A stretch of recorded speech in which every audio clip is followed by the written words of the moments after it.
یوه ورځ بوډا پنسل په لاس کې نیولی و، غوښتل یې چې د ژوندانه د خوږو ترخو خاطراتو په دفتر کې یو څو کلمې د ستړي ژوندانه اضافه کړي. په دې وخت کې د بوډا کوچنی لمسی بوډا ته متوجه شو. له ځان سره یې فکر کاوه چې بابا به مې څه لیکي، آیا زما په اړه به یې لیکي؟ په همدې وخت کې ماشوم د بوډا په لاس کې نیولی پنسل ته متوجه شو چې بوډا ورسره په ډېرې مینې لیکل کوي. بوډا د خپل لمسي پټ پټ لیدو ته پام شو. لمسی ته یې وویل: آیا ته کومه پوښتنه لرې؟ لمسی یې ځواب ورکړ: هو بابا جانه، تاسې غواړئ څه ولیکئ؟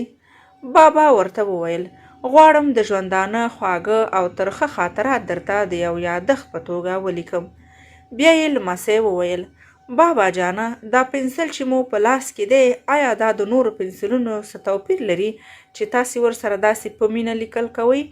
بابا یې ورته وویل: زما ګرانه زوی جانه، دا پنسل هم د نورو پنسلونو په څیر دی، خو توپیر یې دا دی چې دا زما لپاره ځکه ځانګړی دی چې زه یې د شته 5 ځانګړنو په اړه پوه شوی یم. لمسی یې وویل: 5 ځانګړنې هغه څنګه؟ بابا ورته وویل: لومړی ځانګړنه یې دا ده چې ته کولی شي چې په ژوند کې دې ډېر لوی لوی کارونه ترسره کړې، خو دا مه هېروه چې یو لاس شته چې تا ته د دې لوی لوی کارونو د کولو هدایت کوي او تا ته سمه لاره ښیي او د هغې لاس نوم دی خدای. دوهمه ځانګړنه: ته کولی شي چې کله ناکله له لیکلو څخه لاس په سر شي او د پنسل نوکه تراش کړي تر څو په پایله کې تر ټولو قوي او تیز شي.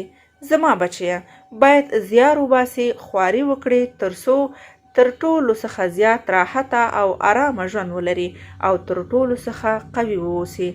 درېیمه ځانګړنه: کله کله په لیکلو کې کولی شي چې خپل ناسم لیکل دې د پنسل پاک په واسطه پاک کړې.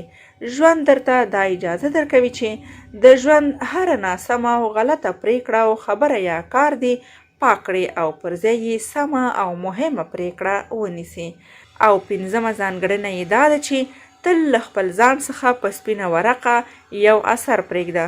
نو په ژوند کې دې د خپلو کړنو ته پام کوه چې له ځان څخه دې د نورو په وړاندې څه ډول اثر پرېږدي.